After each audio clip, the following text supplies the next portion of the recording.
अंतरिक्ष में इसरो की एक और बड़ी उड़ान। खास रॉकेट से इसरो लॉन्च करेगा 10 उपग्रह। दोस्तों, इसरो एक बार फिर अंतरिक्ष में अपना परचम लहराने जा रहा है। 10 उपग्रहों के साथ लॉन्च होने वाले PSLV C49 की उल्टी गिनती शुरू हो चुकी है। शनिवार को पहले लॉन्च पैड से रॉकेट लॉन्च करने के लिए 26 घंटे की उल्टी गिनती शुक्रवार दोपहर को शुरू हो गई है। इस रॉकेट के 10 सैटेलाइट्स के साथ शनिवार दोपहर 3:02 पर इसे लॉन्च किया जाएगा। PSLV C49 देश का सबसे धांसू satellite radar imaging satellite EOS-01 और 9 विदेशी उपग्रहों को लेकर जाएगा। PSLV C49 रॉकेट की उड़ान के साथ ही इसरो कुल 328 विदेशी उपग्रहों की लॉन्चिंग भी पूरी कर देगा। इस बार इसरो PSLV रॉकेट के DL वेरिएंट का उपयोग करेगा, जिसमें 2 स्ट्रैप ऑन बूस्टर मोटर्स लगे होंगे। इससे पहले इस रॉकेट वेरिएंट को पहली बार 24 जनवरी 2019 को माइक्रोसैट R सैटेलाइट में इस्तेमाल किया गया था। अमूमन PSLV एक्सेल वर्जन में रॉकेट के पहले चरण में 6 ठोस स्ट्रैप वंस होते हैं, लेकिन PSLV CA वर्जन में कोई स्ट्रैप वंस नहीं होता। PSLV के अन्य संस्करणों के चौथे चरण यानी PS4 में सिर्फ तरल ईंधन होता है, लेकिन PSLV DL में तरल के साथ ठोस ईंधन भी होगा।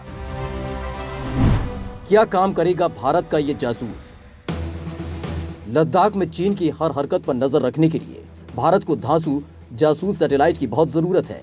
लिहाजा इसरो ने इस सैटेलाइट को सबसे पहले लॉन्च करने की ठानी। लॉन्चिंग के बाद अब देश की सीमाओं पर नजर रखना आसान हो जाएगा। ये सैटेलाइट रात के अंधेरे और खराब मौसम में भी काम करेगा, यानी धरती पर कितना भी मौसम खराब हो, कितने भी बादल छाए हो, इसकी निगाहें उन घने बादलों को चीरकर सीमाओं की स्पष्ट तस्वीर ले पाएंगी। ये माइक्रोवेव फ्रीक्वेंसी पर काम करने वाला सैटेलाइट है, इसलिए इसे रडार इमेजिंग सैटेलाइट कहते हैं। इसमें इतना ताकतवर निगरानी कैमरा है कि ये बादलों के ऊपर से भी उच्च गुणवत्ता की साफ तस्वीरें ले सकता है। ये इमेजिंग उपग्रह x band synthetic aperture radar से लैस है, जो कि रक्षा उपयोग के लिए सबसे अनुकूल है। ये उपग्रह किसी भी मौसम में काम कर सकता है। हालांकि ये पिक्चर वैसी नहीं होगी जैसे आप कैमरे से लेते हैं। देश की सेनाओं के अलावा ये कृषि, जंगल और आपदा प्रबंधन विभागों को भी मदद करेगा। इसरो ने बदला सैटेलाइट का नाम। दोस्तों, इसरो ने अपने अर्थ ऑब्जर्वेशन सैटेलाइट के नामकरण का नया तरीका अपनाया है। अब ऐसे सैटेलाइट का नाम EOS से शुरू होगा। इसके आगे गिनती के आधार पर सैटेलाइट की पहचान होगी। नामकरण के नए तरीके के अनुसार इसरो के radar imaging satellite RISAT-2 BR-2 का नाम अब EOS-01 होगा। वैज्ञानिकों के मुताबिक satellite EOS-01 earth observation RISAT satellite की एक एडवांस सीरीज है। इस सैटेलाइट की मदद से किसी भी मौसम में पृथ्वी पर नजर रखी जा सकेगी।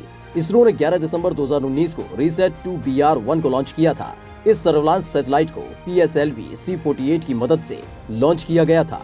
इस साल 17 जनवरी को GSAT-30 को European space port French Guiana से लॉन्च किया गया था। लद्दाख पर गिद्ध सी नजर रखेगा ये सैटेलाइट। इस सैटेलाइट से भारतीय सेना दुश्मनों पर आसानी से नजर रख सकेगी।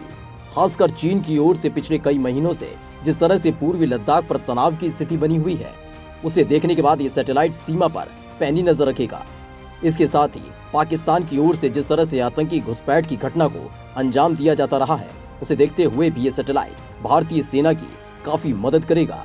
इसके साथ ही सैटेलाइट का इस्तेमाल खेती, फॉरेस्ट्री और बाढ़ की स्थिति पर निगरानी रखने जैसे सिविल एप्लीकेशन के लिए भी किया जा सकेगा। इस तरह के तेज तर्रार उपग्रह का एक समूह निरंतर पृथ्वी पर निगरानी के लिए आवश्यक है। इस सैटेलाइट में निगरानी और इमेजिंग की क्षमताओं को और बढ़ाया गया है। इसरो के मुताबिक इसका x band synthetic aperture radar न केवल दिन और रात बल्कि हर मौसम में भी निगरानी रखने की क्षमता रखता है। इतना ही नहीं, बादलों में होने के बाद भी ये बेहतर तरीके से काम करता है। इससे 1 मीटर की रेजोल्यूशन तक जूम किया जा सकता है, यानी अगर 2 वस्तुएं मात्र 1 मीटर की दूरी पर रखी हैं, तो दोनों की अलग अलग पहचान भी कर सकता है। धरती पर मौजूद किसी बिल्डिंग या वस्तु की तस्वीर ये रडार दिन भर में 2 से 3 बार ले सकता है। ये सैटेलाइट भारत की सिक्योरिटी एजेंसीज के लिए किसी वरदान से कम नहीं होगी, क्योंकि इसके जरिए न केवल भारत की सीमाओं से होने वाले घुसपैठ पर नजर रखी जा सकेगी, बल्कि इससे भारतीय सेनाओं को पाकिस्तान अधिकृत कश्मीर में चल रही जिहादी कैंपों पर नजर रखने में बहुत मदद मिलेगी।